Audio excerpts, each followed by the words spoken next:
کو بالخصوص بہت سارے واقعات میں پڑھانے چاہیے، مگر غزوہ احد جو ہے نا اس کو ضرور پڑھیں، خود بھی پڑھیں، اپنے بچوں کو بھی پڑھیں۔ جتنی قربانیاں، جتنی یوں سمجھیے کہ جان نثاری کی داستانیں غزوہ احد میں ملتی ہے نا، اتنی کسی اور غزوے میں نہیں ملتی۔ غزوہ بدر میں تو مسلمانوں کو لڑنے کا موقع ہی نہیں ملا، اللہ پاک نے ایسی مدد کی کہ فرشتے آ گئے ہیں، کفار کو نیست و نابود کر دیا، اور اللہ پاک نے ایسی عظیم فتح نصیب فرمائی کہ اس دن کو یوم الفرقان کہا گیا۔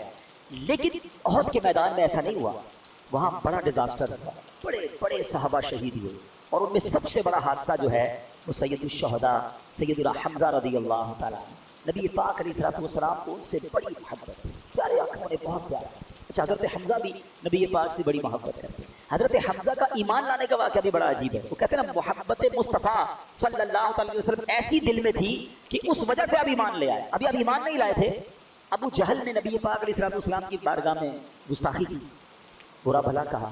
جب حضرت حمزہ کہیں شکار پہ گئے ہوئے تھے، ہاتھ میں تیر کمان بھی تھا، واپس آئے تو کسی نے کہا کہ آپ کو پتہ ہے کہ آپ کے بھتیجے محمد صلی اللہ علیہ وسلم کو ابو جہل نے بہت برا بھلا کہا ہے؟ آپ کو بڑا جلانا، آپ نے کمان لی اور جا کے ابو جہل کے سر پہ مارا کہ تمہیں شرم نہیں آئی، تم نے میرے بھتیجے کو برا بھلا کہا۔ اے حمزہ، کیا تم ایمان لے آئے؟ کہاں، سمجھ لو آج سے میں ایمان لے۔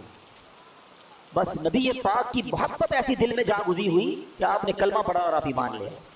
اور اس کے بعد یعنی حضرت حمزہ ایمان لائے، رائٹ آفٹر فیو ڈیز حضرت عمر ایمان لے آئے۔ یہ دونوں جب ایمان لے آئے نا، اب اسلام کا نقشہ ہی کچھ اور ہو گیا۔ اسلام کو وہ عروج ملا، مسلمانوں کا جگر اتنا بڑا ہو گیا، سینہ اتنا چوڑا ہو گیا۔ حضرت حمزہ اور حضرت عمر جس قوم کے ساتھ ہوں، پھر دشمن کی کیا مجال ہے؟ آپ دونوں کمال کی شخصیات۔ اب حضرت حمزہ رضی اللہ تعالیٰ عنہ غزوہ احد میں شہید کیسے ہوئے؟ حضرت حمزہ کو شہید کرنے کا پلان جو ہے وہ وحشی نامی ایک شخص کو دیا گیا تھا۔ یہ اس کا آقا تھا جبیر، اس نے وعدہ کیا تھا کہ اگر تم اس جنگ میں حضرت حمزہ کو شہید کر دو گے تو میں تجھے آزاد کر دوں گا۔ غلام کے لیے آزادی بہت بڑی چیز ہوتی ہے۔ وہ ایک جگہ جا کے چھپ گیا، ٹارگٹ رکھا تھا کہ کسی سے نہیں لڑنا ہے، بس حضرت حمزہ کو شہید کرنا ہے۔ حضرت حمزہ جیسے اس کے ساتھ قریب پہنچے، اس نے تاک کر ایک نیزہ مارا، وہ آپ کی ناف میں لگا، پشت سے پار ہو گئے۔ حضرت حمزہ رضی اللہ تعالیٰ عنہ تلوار لے کر اس کی طرف بڑھے، مگر زخم کی تاب نہ لائے، اور آپ شہادت سے سرفراز ہوئے۔ پھر آپ کی لاش کے ساتھ بڑی بے حرمتی، آپ کے جسم کے ٹکڑے نکالے گئے، آپ کے کلیجے کو چبایا گیا، آپ کے اعضاء کو یوں سمجھے کہ بے حرمتی کی گئی۔ نبی پاک علیہ الصلوۃ والسلام بہت غمزدہ ہوئے، میرے آقا علیہ الصلوۃ والسلام نے بڑے آنسو بہائے۔ اور پھر نبی پاک علیہ الصلوۃ والسلام کم و بیش ہر بدھ کو سید الشہداء سیدنا حمزہ رضی اللہ تعالیٰ عنہ اور شہداء احد ان کو شرف دینے تشریف لے جایا کرتے۔ اور وہ کمال کی حدیث ہے جس کا مضمون ہے کہ ان کو جو سلام کرتا ہے یہ قیامت تک انہیں سلام کرنے والوں کو سلامتی کی دعا سے نوازتے ہیں۔ تو جب مدینے جانا نا، کم از کم روزانہ ایک حاضری تو شہداء احد اور سید الشہداء کے دربار میں ضرور دیا کریں۔ کمال کی بارگاہ ہے، کمال کی برکت والی جگہ ہے۔ اللہ شہداء احد کے صدقے ہماری مغفرت فرمائے۔ میں اب آتا ہوں اپنے ٹاپک کی طرف۔ میں یہ کیوں ساری میں نے تمہید باندھی ہے؟ وحشی کا قصور کیسا تھا؟ وحشی کی یوں سمجھیے کہ کتنی بڑی اس نے گستاخی کہہ لیں، ظلم کہہ لیں، کس کو شہید کیا تھا؟ نبی پاک کے چہیتے چچا کو۔ مگر اب دیکھو میرے آقا کی معافی، اب دیکھو اللہ کی رحمت، اب دیکھو اسلام کا حسن۔ آج میرا ٹاپک ہے نا، گناہ نیکیوں میں کیسے بدل سکتے ہیں، گناہوں کو ہم کس فارمولے کے تحت نیکیوں میں بدل سکتے ہیں۔ اب غور سے سننا، یہ واقعہ سنانے کا مقصد یہ ہے کہ آپ کو اس کا قصور پتا چلے کہ کتنی بڑی پرابلم کی ہے اس نے۔ مگر نبی پاک علیہ الصلوۃ والسلام نے جب اسلام کی دعوت دینا شروع کی نا، تو وحشی کے پاس ایک اپنے قاصد کو بھیجا کہ جاؤ وحشی کو کہو اسلام قبول کرے۔ نبی پاک کا دل تو دیکھیں، اب درگزر تو دیکھیں۔ اچھا، جو صحابی گئے نا، تو وہ وحشی جو ہے پہلے ہی قصوروار، مگر اب نیگوشیشنز ہو رہی ہیں، اب ڈیمانڈز ہو رہی ہیں۔ وحشی کہتا ہے محمد عربی صلی اللہ علیہ وسلم سے کہو کہ آپ مجھے اسلام کی دعوت دے رہے ہیں۔ آپ کا تو فرمان یہ ہے کہ جس نے کسی کو قتل کیا، اللہ کا شریک کسی کو ٹھہرایا، زنا کیا، قیامت کے دن تو اسے دگنا عذاب دیا جائے گا۔ میں نے تو سارے کام کیے ہیں، میرا کیا بنے گا اگر میں اسلام لے آیا؟ مجھے تو اتنا بڑا عذاب آپ اعلان کرتے ہیں، تو اب میرے لیے کوئی رخصت ہے؟ وحشی ایمان لانے سے پہلے اپنی طرف سے ڈیمانڈ کریٹ کر رہے ہیں۔ اللہ کریم نے آیت نازل کی، اللہ قرآن میں فرماتا الا من تاب وآمن وعمل عملا صالحا۔ ترجمہ کیا ہے؟ مگر جو توبہ کرے، ایمان لائے اور اچھے کام کرے، اس کا مطلب یہ ہوا کہ اللہ اس کے گناہ معاف کر دے گا. آقا نے فرمایا جاؤ یہ آیت سناؤ وحشی. صحابی گئے اور حضرت اس وقت وحشی ایمان نہیں لائے تھے, ان کو جا کے یہ آیت سنائی. کہتے ہیں اس میں بھی ایک شرط ہے نا اچھے کام کرنے کی. اگر میں توبہ کر بھی لی, ایمان لایا اور اچھے کام نہ کر سکا, یہ تو بڑی سخت شرط ہے. کوئی اور رخصت ہے اینی تھنگ ایلس؟ ذرا آپ سوچئے, نیگوشیشن وہ کر رہا ہے, مذاکرات وہ کر رہا ہے جس سے پہلے ہی نبی پاک علیہ السلام کا اتنا دل دکھایا ہے. لیکن اللہ کے حبیب علیہ السلام اور رب کی کرم نوازی دیتے ہیں. جبریل امین ایک اور آیت لے کر نازل ہوئی. اچھا وہ آیت کیا ہے؟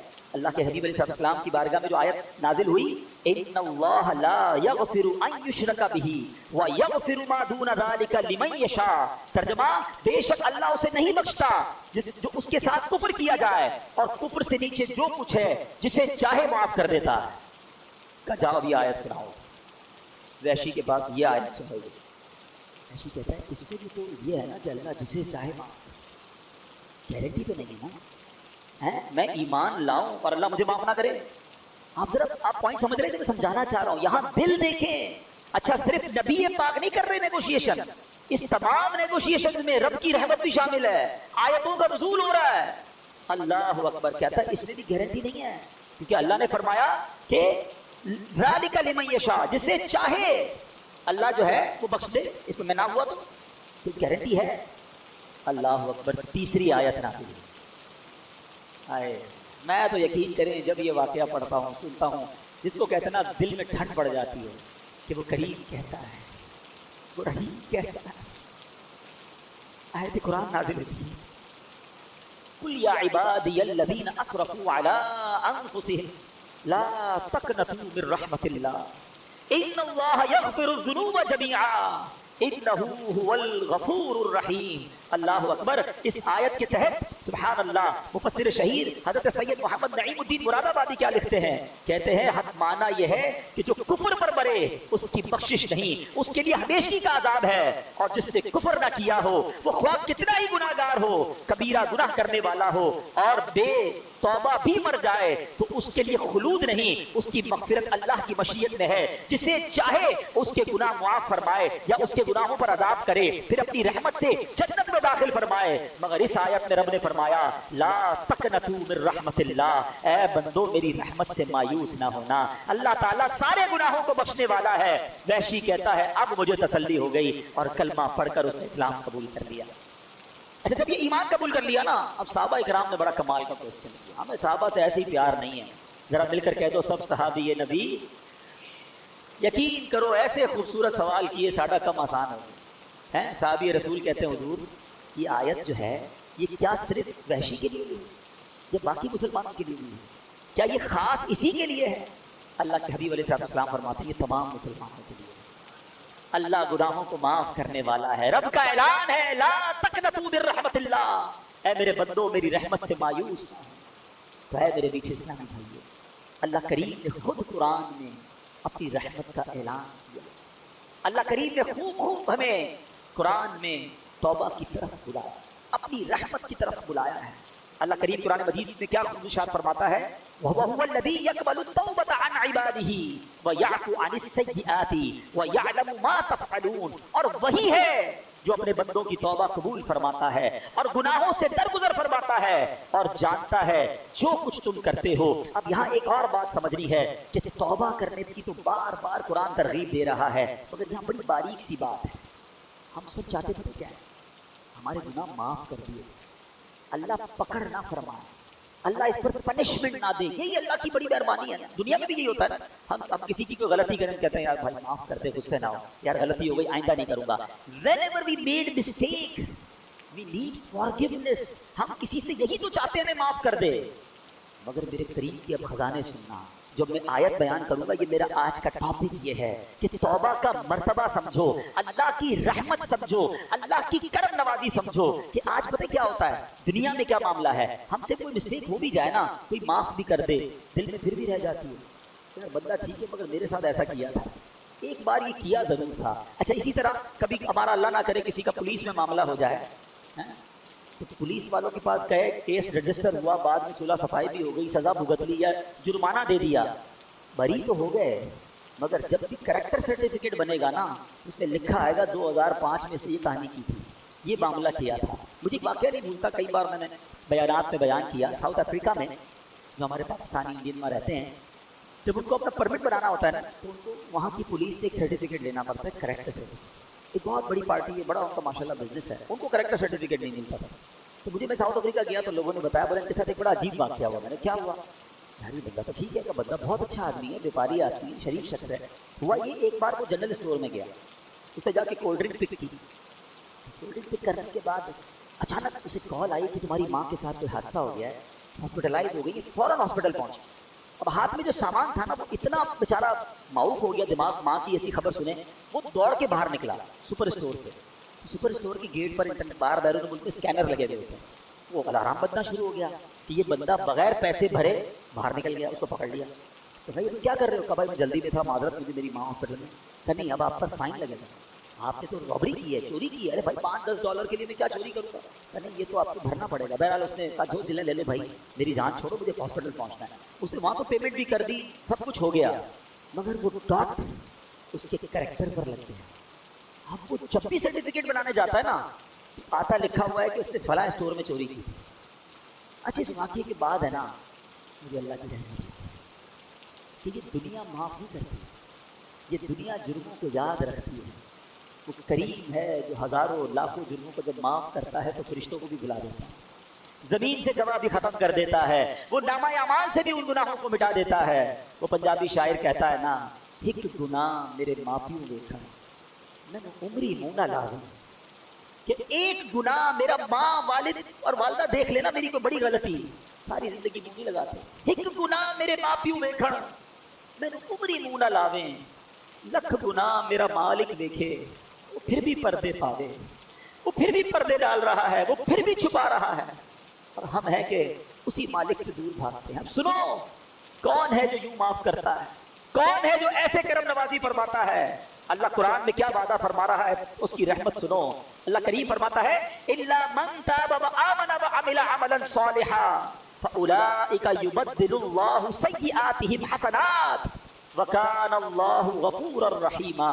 ذرا قرآن کی آیت کا ترجمہ تو سنو. بار بار یہی تو عرض کرتے ہیں قرآن سمجھو تو صحیح، اس کی برکت تو جانو. کتنا شاندار اعلان ہے میرے رب کی طرف سے. اللہ قرآن میں فرما رہا ہے مگر جو توبہ کرے اور ایمان لائے اور اچھا کام کرے تو ایسوں کی برائیوں کو اللہ بھلائیوں سے بدل دے گا، اور اللہ بخشنے والا مہربان ہے. وَكَانَ اللَّهُ غَفُورًا رَحِيمًا. اللہ خود فرما رہا ہے میرے بندو اللہ بخشنے والا مہربان ہے. تم بس توبہ کر لو، اچھے عمل کرنا، اب گناہ نہ کرنا، اللہ تمہارے گناہوں کو نیکیوں میں بدل دے گا. اللہ کے حبیب علیہ السلام کی بڑی پیاری حدیث ہے التائب من الذنب کمن لا ذنب لہ. گناہوں سے توبہ کرنے والا ایسا ہے جیسا اس نے گناہ کیا ہی نہیں ہے. مجھے دنیا کا کوئی بادشاہ بتا دو، مجھے دنیا کی کوئی عدالت بتا دو کہ تمہارے جرم معاف تو کر دے مگر ریکارڈ ڈیلیٹ کر دے. کہیں نہیں ہوتا ایسا، یہ فقط رحمت والے رب کے دربار میں ہوتا ہے. ارے دنیا میں کسی کے بارگاہ میں جا کر آپ اقبال جرم کریں، سزا سنائی جاتی ہے کہ اس نے کمٹ کر لیا ہے اپنا جرم. اللہ کی رحمت دیکھو، سر جھکاؤ اور مانو اس کی بارگاہ میں اللہ مجرم ہو، مالک گناہ کیے ہیں، بہت خطائیں کی ہیں. اقبال جرم کرنے والے کو، ندامت کرنے والے کو اللہ کیسا معاف فرماتا ہے. اللہ کے حبیب فرماتے ہیں کہ توبہ کرنے والا ایسا ہے جیسا ہو جاتا ہے اس نے گناہ کیا ہی نہیں ہے. قرآن کی آیت پڑھ کر سنائی ہے کہ اللہ گناہوں کو نیکیوں سے بدل ڈالتا ہے. اتنی کمال کی چیز ہے توبہ، اتنا کمال کا کام ہے توبہ. اے میرے میٹھے اسلامی بھائیوں، کیوں توبہ نہیں کرتے؟ قرآن تو بار بار ہمیں بلا رہا ہے. اللہ کی رحمت یقین مانا، اللہ کی رحمت جو ہے نا یہ چاہتی ہے کہ میں اور آپ بخشے جائیں. اس کی رحمت بہانے تلاش کر رہی ہے. بڑا پیارا جو فارسی کا مقولہ ہے نا، رحمت حق بہا نہیں جوڑتی. اللہ کی رحمت بہا یعنی قیمت تلاش نہیں کرتی، رحمت حق بہا نہیں جوڑتی. اللہ کی رحمت تو بہانے تلاش کرتی. کسی طرح بندہ بخشا جائے، بس سر جھکا لے، بس معافی مانگ لے، بس رجوع کر لے، بس اچھا ہو جائے، اللہ سے دوستی کر لے. مگر بندہ رب کو راضی کرنے کی فکر نہیں. اب میں آپ کو کچھ حدیثیں سناتا ہوں. اللہ کے حبیب علیہ السلام فرماتے ہیں کہ اگر تم اتنی خطائیں کرو کہ وہ آسمان تک پہنچ جائیں پھر بھی توبہ کرو تو اللہ عز و جل ضرور تمہاری توبہ